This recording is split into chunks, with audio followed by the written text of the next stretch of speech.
4절의 말씀을 우리 함께 한 목소리로 합독하겠습니다. 또 아비들아 너희 자녀를 노엽게 하지 말고 오직 주의 교훈과 훈계로 양육하라.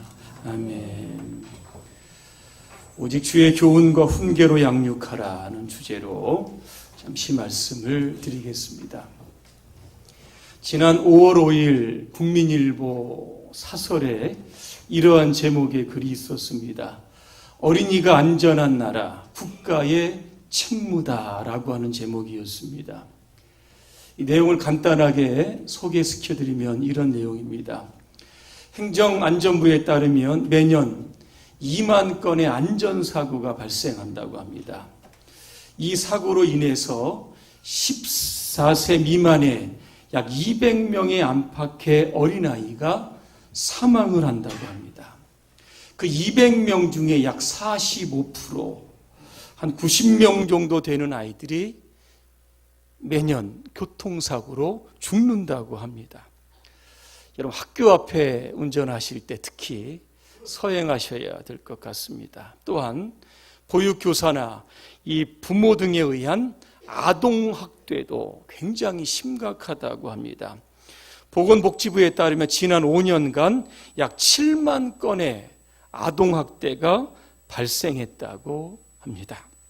그래서 아동을 학대한 부모나 양육자의 친권을 정지하고 치료 감호나 보호 감찰 등의 조치를 취해달라고 법원에 신청한 아동보호 사건 지난해 2,700건 정도 된다고 합니다. 이 자료들을 우리가 종합해 보면 우리 사회 곳곳에 어린이들의 안전을 위협하는 요소들이 굉장히 많이 존재한다라고 하는 뜻입니다.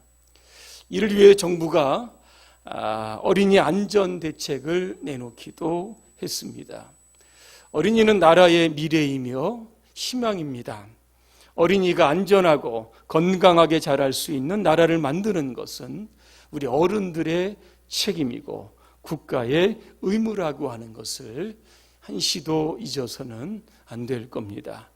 오늘 어린이 주일을 맞이해서 우리의 자녀들을 어떻게 키울 것인지 오늘 두 가지 말씀을 드리려고 합니다.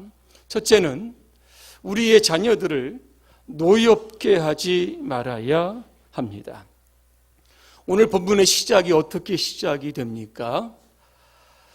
애미들아 이렇게 시작이 되는 것이 아니라 아비들아 그렇게 시작이 됩니다. 왜 하필이면 아버지일까? 그 이유가 있습니다.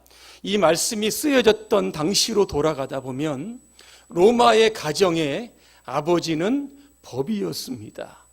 가족과 자녀들을 마음대로 할 수 있는 이 독재자의 이미지가 이 아버지 속에 포함되어 있었던 겁니다. 그래서 아버지는 자녀가 말을 안 들고 문제가 생기면 때리기도 하고 심지어는 죽이기도 하고 노예로 팔아버리는 그러한 시대였습니다. 2000년 전 사도 바울은 그 시대를 향해서 오늘 아버지가 독재자가 아니라 하나님 아버지, 성경적인 아버지의 상을 회복해야 된다. 그렇게 말씀을 하고 있는 겁니다. 1부 때도 제가 잠깐 말씀을 드렸는데 어제 저녁에 제 집사람이 저에게 이렇게 물어봤습니다. 당신은 집안에서 독재자인가 민주주의자인가 이런 질문을 했습니다. 제가 독재자처럼 보이십니까? 그래 제가 집사람한테 저는 민주주의를 대단히 좋아하고 사랑합니다. 그렇게 이야기했습니다. 근데 고개를 갸우뚱거리면서 내 생각하고는 많이 틀리네 그렇게 이야기합니다. 그러며 잠시 있다가 이런 이야기를 합니다. 당신이 독재자인지 민주주의자인지는 애들한테 물어보겠다 그렇게 이야기했습니다. 제가 다음 주에 답을 좀 가르쳐 드리도록 하겠습니다. 구약 시대에 아버지는 제사장과 같은 역할을 했습니다. 제사장이라고 하는 것은 다리를 놓는 사람들입니다. 우리의 자녀들을 아버지가 하나님께로 인도하는 역할을 했다는 겁니다. 어떤 역할을 했을까? 신앙적으로 아이들을 교육합니다. 그리고 아이들에게 문제가 생기면 그 문제를 가지고 하나님께 나아가서 기도했습니다. 또 하나, 이 아이의 미래를 위해서 머리에 손을 올리고 축복 기도해 주셨던 분들이 바로 이 아버지였다라고 하는 겁니다. 오늘 이 땅의 아버지들 향해서 사도 바울은 이렇게 우리에게 권고합니다. 자녀를 노엽게 하지 말라 그랬습니다. 성경은 자식들을 이렇게 표현합니다. 시편 127편 3절입니다. 보라, 자식들은 여호와의 기업이요 태의 열매는 그의 상급이다 그랬습니다. 자식은 부모의 소유물이 아닙니다. 내가 낳았다고 해서 내 마음대로 해서는 안 됩니다. 하나님께서 우리에게 주신 선물이기 때문에 하나님 아버지께서 이 아이를 어떻게 기르기를 원하시는가라고 하는 관점을, 나의 관점, 부모의 관점이 아니라 하나님의 관점에서 아이를 이해하고 양육해야 된다는 뜻입니다. 유대의 랍비들 하면 자녀 교육 참 대단합니다. 유대인들이 이 땅에 1,500만 밖에 되지 않지만 그 1,500만의 사람들이 지금 세계를 이끌어 간다고 합니다. 유대의 랍비들은 자녀를 어떻게 생각을 했는가? 세 가지입니다. 첫째는 창세기 1장 27절에 보니까 자녀들을 하나님의 형상으로 창조된 존재로 그렇게 인식을 했습니다. 또 하나는 자녀들을 하나님이 주셨 선물이라고 그렇게 이해를 합니다. 창세기 48장 9절에 요셉이 자기의 아버지에게 자기의 두 자녀를 소개하는데 이렇게 소개합니다. 이는 하나님이 여기서 내게 주신 아들들입니다. 이렇게 소개를 합니다. 세 번째로 어린 시절은 순결하고 아름다운 시기로 인식합니다. 그래서 탈무드에 보니까 어린 시절을 장미의 화환이다, 어린이의 호흡은 죄가 없다 이렇게 표현합니다. 그만큼 아이를 소중하게 기르라고 하는 뜻이 담겨져 있습니다. 자, 질문하겠습니다. 화병 여러분 아시죠? 이 화병은 어른들에게만 있습니까? 특별히 주부들에게만 있습니까?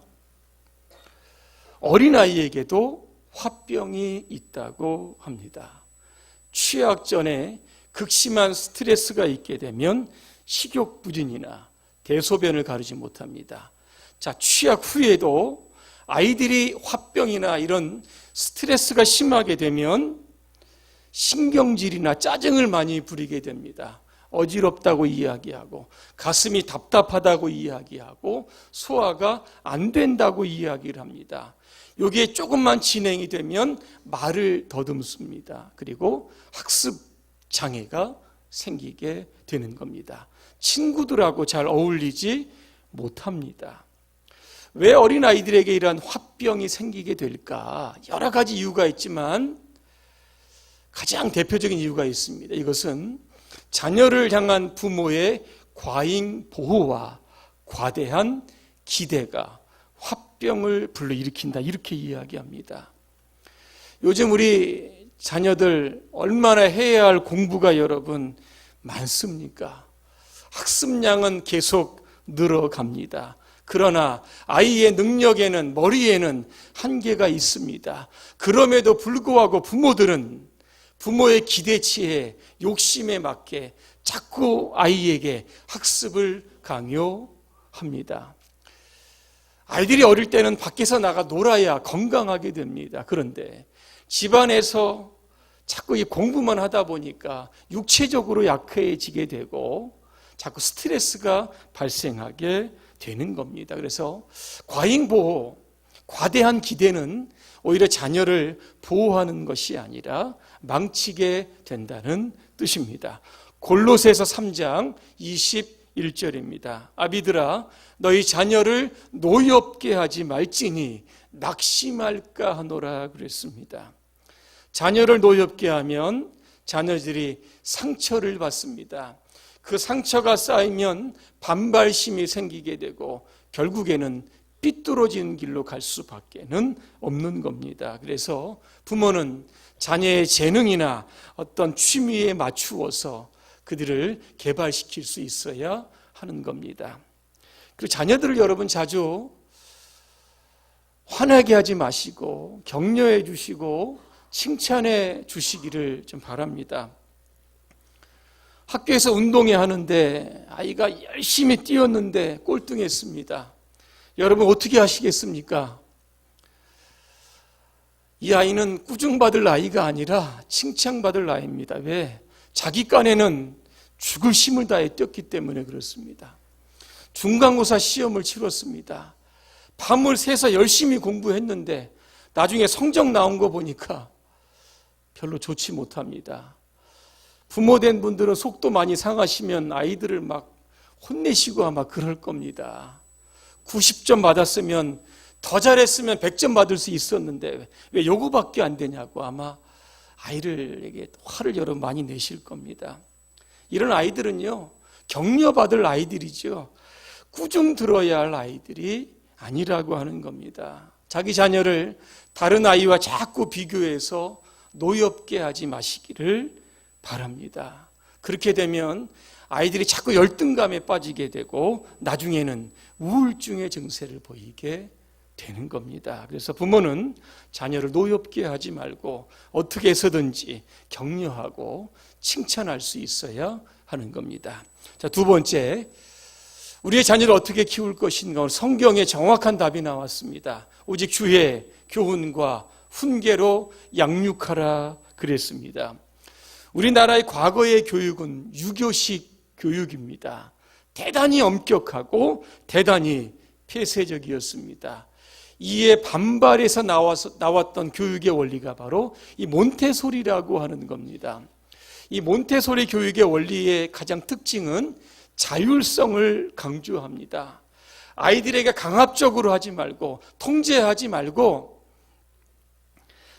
체벌하지 말라, 이런 걸 주장합니다. 아이들 스스로 판단해서 결정할 수 있도록 내비려 두라, 그렇게 이야기합니다. 그런데 이 교육의 방법도 문제가 있습니다. 어떤 분이 자녀에 관한 대화를 나누고 싶어서 전문가를 좀 집에 방문합니다. 그 전문가에게 자기의 자녀관에 대해서 이렇게 이야기를 시작합니다.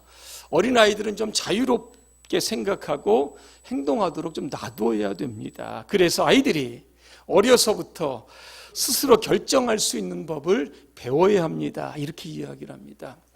이 얘기를 듣고 있다가 전문가는 그 사람을 데리고 자기 정원으로 데리고 갑니다. 근데 이 방문자가 보니까, 정원을 보니까 깜짝 놀랍니다. 왜냐하면 꽃은 하나도 없고 잡초만 무성한 겁니다. 이때 집주인은 이렇게 이야기를 합니다. 작년까지만 해도 이 정원에 꽃이 만발했습니다. 근데 올해는 내가 손질을 하지 않고 관리를 안 했더니 꽃은 하나도 없고 잡초만 무성하게 되었다. 그렇게 이야기를 합니다. 우리나라 속담에 3살 버릇이 80까지 간다고 했습니다. 어린아이의 시절에 분명한 교육이 필요하다는 겁니다.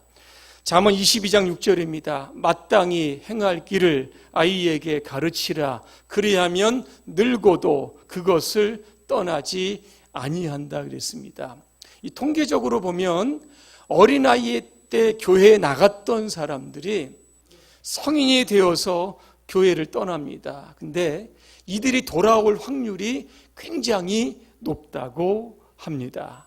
어린 시절에 주의 말씀으로 양육한 아이들이 다시 교회로 돌아온다라고 하는 겁니다.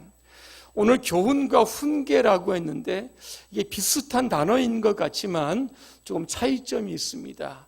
이 교훈이라고 하는 것은 3가지의 의미가 있습니다. 책벌과 교정과 훈련의 의미가 있습니다. 아이들이 잘못하면 벌을 주어야 합니다. 그리고 다시는 그런 일을 반복하지 않도록 교정해야 되고, 그리고 올바른 길로 갈 수 있도록 끊임없이 아이를 훈련시키는 것, 이게 바로 교훈이라고 하는 뜻입니다. 그 수원 중앙침례교회 그 김장한 목사님의 그 부인이 외국인입니다. 이분이 한국에 오랫동안 살면서 이 자녀 교육에 대해서 좀 따끔한 지침을 이야기합니다. 이렇게 이야기합니다. 자녀들이 어렸을 때는 마음대로 하도록 내버려 뒀다가 아이들이 중고등학교에 들어가면 이것저것 하지 말라고 제재를 가하는데 이 순서가 뒤바뀌어야 된다. 이렇게 이야기를 합니다. 어렸을 때는 엄격하게 할 수 있는 것과 없는 것을 규정해 주어야 합니다. 그리고 성장한 이후에는 점차 자율적으로 하는 것이 가장 좋은 방법이다. 그렇게 이야기를 합니다. 여러분, 성경에 보면 자식의 잘못을 체벌하지 않아서 한 가정에 비극이 옵니다. 사무엘상 4장에 보면 제사장 엘리의 가문입니다.